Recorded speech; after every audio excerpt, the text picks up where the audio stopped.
दोस्तों इस वीडियो में हम बात करने जा रहे हैं टीनेज डिप्रेशन पर। आजकल आप देख रहे होंगे कि ये डिप्रेशन बच्चों को भी घेरे हुए है कि जो टीनेज एज में है,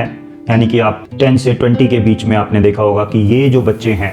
इस वक्त में इनमें हार्मोनल चेंजेस आ रहे होते हैं, प्लस ऊपर से कई बार सोसाइटी के ऐसे दबाव आ जाते हैं जिनकी वजह से ये डिप्रेशन में चले जाते हैं। तो दोस्तों आज हम उसी चीज़ पर बात करने जा रहे हैं कि ये टीनेज डिप्रेशन कहाँ से, क्यों और कैसे इस पर हम बचाव करें, क्या करना चाहिए हमें अगर हमें इससे निकलना है, बचना है इससे। तो देखिए, अगर मैं एनालाइज करूं कि टीनेजर्स की लाइफ में आखिर क्या क्या चीज़ें हैं,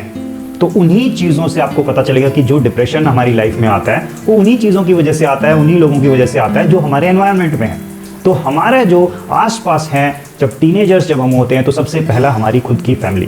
तो हमारे पेरेंट्स, हमारे सिबलिंग्स, हमारे भाई बंधु, वहाँ से कई बार होता है कि ऐसे प्रेशर्स क्रिएट होते हैं, कई बार कंपैरिजंस करने लगते हैं हम अपने बच्चों का बड़े बच्चे के साथ, छोटे बच्चे के साथ, या किसी पड़ोसी के साथ, रिश्तेदारों के साथ, और हम चाहते हैं कि वो भी जैसा वो दूसरा बच्चा अच्छा कर रहा है किसी चीज़ में, हमारा बच्चा भी इस चीज़ में और अच्छा करे। और हम दोनों को कंपेयर करने लगते हैं बिना ये देखे कि हमारा बच्चा किसी और चीज़ में एक्सेल कर रहा है, किसी और चीज़ में अच्छा है, वो बच्चा किसी और चीज़ में अच्छा है। तो दोनों का कोई कंपैरिजन ही नहीं है, क्योंकि both are unique, both are different, but हम फिर भी कंपैरिजन करने लगते हैं। कई बार हम चाहते हैं कि एग्जाम्स में वो और अच्छा अपनी कैपेबिलिटी से भी ज़्यादा अच्छे मार्क्स लेकर आए, और हम उन मार्क्स की दौड़ में लग जाते हैं। बहुत सारी चीज़ें हैं जिनमें हम कोशिश करते हैं कि हम जैसा अपनी लाइफ में नहीं अचीव कर पाए, अब ये मेरा बच्चा वो कर जाए। तो दोस्तों आपको ये देखना है कि कहीं आप उससे तो सफ़र नहीं कर रहे। अगर आप टीनेजर हैं तो आपकी लाइफ में ऐसा ही तो नहीं हो रहा है, और अगर आप पेरेंट हैं या किसी और को ये देख रहे हैं तो आपको ये देखना होगा कि कहीं उसके साथ कुछ ऐसा एनवायरनमेंट तो घर में बिल्ड नहीं हो रहा है। दूसरा, उसका बहुत सारा वक्त अपने स्कूल में बिताया जाता है, तो जो स्कूल है वहाँ पर कैसा एनवायरनमेंट है, टीचर्स कैसे हैं, जो और बच्चे हैं वो तो अननेसेसरी प्रेशर क्रिएट नहीं कर रहे हैं, जो पीयर प्रेशर है ये बंदा खुद तो अपने ऊपर नहीं ले रहा है, या कोई उसे बुली कर रहा हो, या कोई और इंसिडेंट्स जैसे कि आपने खुद जानते हैं कि स्कूल लाइफ में होते रहते हैं, तो कहीं ऐसा कुछ हो रहा हो उसके साथ जिसके कारण उसके माइंड पर प्रेशर जा रहा हो, उसे लग रहा हो कि मुझे ये ऐसे क्यों टीज कर रहे हैं, मुझे ऐसे क्यों परेशान करते हैं, और उसकी वजह से उसकी लाइफ में भूचाल सा आ गया हो।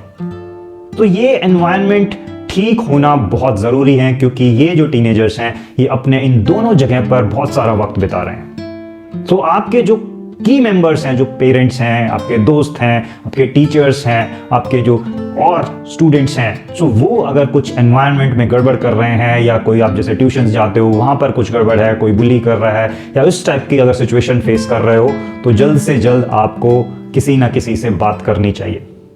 आप अगर घर वाले हैं तो आपको देखना पड़ेगा कि ये अगर पर्सन मेरा पहले ऐसा नहीं था और आज मैं फील कर रहा हूं कि ये बंदा कुछ चेंज लग रहा है, तो आपको नोटिस करना होगा कि क्या उसकी कुछ आदतें चेंज हुई हैं, क्या वो खाना अब ठीक से खाता है या नहीं खाता, या अगर उसकी नींद गड़बड़ हो रही है, मे बी बेड में लेटे रहे हो आप, लेकिन अब अगर ऐसा है कि सारे टाइम करवटें बदली जा रही हो, बस नींद आती नहीं है और बहुत लेट तक नींद आती है, तो भी गड़बड़ चल रही है, क्योंकि थॉट्स चलते रहते हैं कि ऐसा ना हो जाए, वैसा ना हो जाए। सो आप देखिए, इस चीज को ऑब्जर्व कीजिए कि कहीं इन चीजों में गड़बड़ तो नहीं हुई है। क्या अब वो पर्सन पहले की तरह सबसे मिलजुल कर बात करता है कि नहीं करता, जैसा पहले बिहेवियर था, क्या उस बिहेवियर में चेंज आया है, क्या उस बिहेवियर में कुछ ना कुछ ऐसा आपको खटासपन लगी कि क्या वो अब बस चीज़ों को, लोगों को इग्नोर कर रहा है, या एकदम से गुस्सा आ जा रहा है, मे बी ही और she is trying to just run away from the situation. अगर ऐसा कुछ हो रहा है तो आपको उस पर थोड़ा और फोकस देकर देखना होगा, और ऐसा एनवायरनमेंट देना होगा कि वो पर्सन बोले कि क्या दिक्कत है। आप अगर ऐसा एनवायरनमेंट दे सकते हैं तो ही वो खुलकर बोल पाएगा, क्योंकि अगर आपको ये लगा कि नहीं ये तो यूं ही टाइम पास कर रहा है, आदत खराब हो गई है, बस सोते रहना चाहता है, पहले अच्छी आदतें थी लेकिन अब बिगड़ गई हैं, तो वो पर्सन बोल नहीं पाएगा। उसे लगेगा कि मुझे कोई सुनना ही नहीं चाहता, वो आप पर ट्रस्ट नहीं कर सकता कि आप जब वो बताएगा अपनी बात तो आपके जरिए उसे कोई सॉल्यूशन मिलेगा। उसे यही लगेगा कि मुझे फिर डांट पड़ेगी, तो वो आपको बताना ही नहीं चाहता। तो सबसे पहले आपको एक ऐसा एनवायरनमेंट देना पड़ेगा जिससे कि वो पर्सन बोले। अगर आपको लगता है कि अननेसेसरीली आप कहीं पर भी रोने लगते हैं, आप छुप छुप कर कोई रो रहे हैं, तो कोई ना कोई आपके अंदर सैडनेस बिल्ड हो रही है या मूड ऑफ रहता है और आपको समझ नहीं आ रहा कि ये हो क्या रहा है, तो समझिए कि ये फर्स्ट स्टेप है कि आप डिप्रेशन की तरफ मूव हो रहे हैं। आपको ये जानना होगा, समझना होगा कि ये जो स्टेप्स हैं ये आपको डिप्रेशन की तरफ लीड कर रहे हैं। आपको कई बार लगेगा कि मैं पागल थोड़ा ही हूं, ये मुझे ऐसे क्यों कह रहे हैं, या कि ये समझते हैं कि मुझे कहीं मैं पागल तो नहीं हो गया। आप शुरू में उस चीज को रिजेक्ट करते हैं, लेकिन जितना ज्यादा आप वक्त लोगे कि मुझे ये चीज नहीं है, मैं डिप्रेशन में कैसे हूं, इसको अगर आप सिर्फ यही समझते रहे मैं तो पागल हो गया हूं, तो ये वर्डिंग्स अगर आप चलाओगे तो आप हमेशा डिनायल मोड में रहोगे और तब तक आप आगे बढ़ते रहोगे उसमें धीरे धीरे, और वो चीज आपके लिए हानिकारक है। जितना जल्दी इस प्रॉब्लम को हैंडल कर लिया जाए, जितना जल्दी आप इसके लिए सपोर्ट ले लें, तो उतना आपके लिए बेनिफिशियल रहेगा। क्योंकि आप अकेले में रोते रहे, आप सैड रहे, किसी को बताया नहीं, और आपको लग रहा है कि मैं किसी को बताऊंगा तो मेरा मजाक उड़ाया जाएगा, मुझे पागल कहा जाएगा, तो इसलिए आप अपने दोस्तों के साथ शेयर नहीं करते, अपने पेरेंट्स के साथ शेयर नहीं करते, क्योंकि वो भी आप पर ट्रस्ट नहीं करेंगे। तो आपको कोई ना कोई ऐसा पर्सन ढूंढना होगा जिस पर आप ट्रस्ट कर सकें और उसे अपने मन की बात बता सकें, ताकि वो आपकी कुछ हेल्प कर सके, कुछ सॉल्यूशन देने में, और आप किसी ना किसी तरीके से इस प्रॉब्लम से बाहर आ सकें। अगर आप पेरेंट हैं, अगर आप फ्रेंड्स हैं ऐसे पर्सन के, तो आपको ये ध्यान देना चाहिए कि ऐसी प्रॉब्लम्स एग्जिस्ट करती हैं, और अगर आप उन्हें रिजेक्ट कर दोगे कि ये कहोगे कि नहीं तू तो यूं ही टाइम पास कर रहा है, अब ये है वो है, तो आप उसके लिए भला नहीं कर रहे हैं। वो एक चांस देगा आपको, कोशिश करेगा बताने की, लेकिन अगर आपने नहीं सुना, अनसुना कर दिया, या इसी तरह नॉर्मली ले लिया, उसकी बात पूरा तरीके से नहीं सुनी, एक अच्छा एनवायरनमेंट देकर नहीं सुनी, तो वो फिर आपको बताएगा भी नहीं। लेकिन अगर आप सुन रहे हैं ध्यान से, तो पूरा ध्यान से उनकी बातों को सुने और जाने कि वो किस तरफ पॉइंट आउट कर रहा है, कि कहां उसके डिप्रेशन का कॉज हो सकता है, कि किस प्रॉब्लम को वो फेस कर रहा है जिसकी वजह से उसे ये परेशानी है।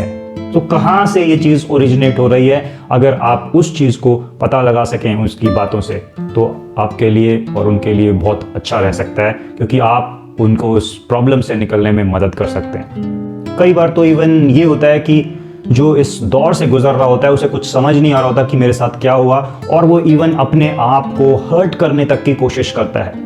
ठीक है, सो अगर ऐसी सिचुएशन बन रही है तो आपको जल्द से जल्द मेडिकल हेल्प ले लेनी चाहिए, आपको किसी प्रोफेशनल से हेल्प ले लेनी चाहिए। अदरवाइज अगर आप उसी प्रॉब्लम में फंसे रहे और आपको ये भी नहीं ज्ञान हो रहा है कि मैं किस प्रॉब्लम में फंसा हुआ हूं, तो आपको बहुत ही हानि पहुंच सकती है। तो सबसे पहले अपने आप को असेस करो, जानो कि मैं किस दौर से गुजर रहा हूं, क्या मेरे साथ इश्यूज हैं, और मुझे किससे हेल्प लेनी चाहिए, सबसे पहले किसके सामने एक्सप्रेस करना चाहिए, बताना चाहिए, कौन मेरा ट्रस्टवर्दी है, और उससे मुझे बात करके अपनी प्रॉब्लम के लिए कोई ना कोई सॉल्यूशन मिलने की आशंका है, आसार है, नहीं है। सो ऐसे सबसे बेस्ट आपके लिए आपके पेरेंट्स हो सकते हैं, आपके फैमिली मेंबर्स हो सकते हैं। लेकिन अगर वहाँ पर भी आपको ऐसा है तो मे बी प्लीज़ अपने दोस्त से या किसी भी ऐसे रिलेटिव से जो आपके क्लोज हों, उनसे ज़रा हेल्प लीजिए और उनसे बात करके एक्सप्रेस कीजिए कि क्या आप किस चीज़ से गुजर रहे हो, क्या आप फेस कर रहे हो, और कैसे आप चाहते हो कि इस प्रॉब्लम से डील करना, कैसे आप निकल जाओ इससे।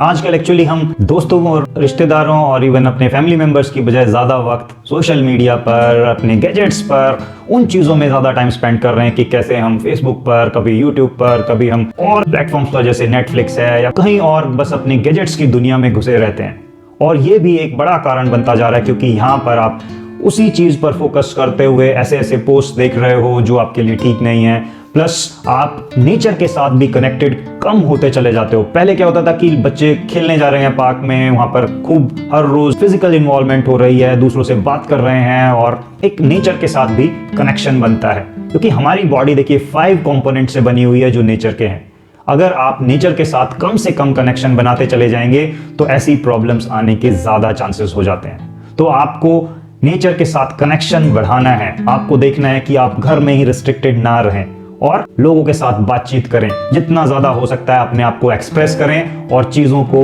सबसे पहले एक्सप्रेस आउट करके अपने अंदर जो भरा हुआ है, जिसको आप बार बार रोके जा रहे हो कई दिनों से, कई महीनों से, उसे वेंट आउट करो, निकाल डालो। वही पहला स्टेप होगा जिसमें कि आपको सॉल्यूशन मिलते हैं। क्योंकि तभी आप जब किसी को बताते हो आपको खुद भी रियलाइजेशन होता है कि ओके ये चीज मेरे साथ चल रही है, और दूसरे को भी पता चलता है ओके यहाँ से इस पर्सन को प्रॉब्लम फेस हो रही है, तो मुझे किस तरीके से इसको हेल्प आउट करना है, कैसे मैं इसकी मदद कर सकता हूँ। तो दोस्तों देखिए, ये टीनेज डिप्रेशन जो है आजकल बहुत बढ़ता जा रहा है, और जैसे जैसे हम इस गैजेट्स की एज में जाते जा रहे हैं ये चीजें और बढ़ रही हैं। सो अब आपको ध्यान रखना है कि आप खुद अगर टीनेजर हैं तो कहीं ऐसी अवस्था में तो नहीं फंस रहे हैं, और अगर आप उनके पेरेंट्स हैं, आप किसी के फ्रेंड्स हैं, तो आपको ये अपने आसपास ध्यान रखना है कि अगर कोई ऐसी प्रॉब्लम फेस कर रहा हो, अगर आपको लग रहा हो कि ऐसे बिहेवियर्स आप उनमें दिख रहे हैं, ऐसे चेंजेस उनमें आ रहे हैं, तो आपको जल्द से जल्द उनकी मदद करनी चाहिए, एक ऐसा एनवायरनमेंट देकर जहां वो अपने आप को एक्सप्रेस कर सकें। और फिर अगर उनको लगता है कि उन्हें किसी प्रोफेशनल की हेल्प चाहिए तो वो भी उन्हें दिलवाएं।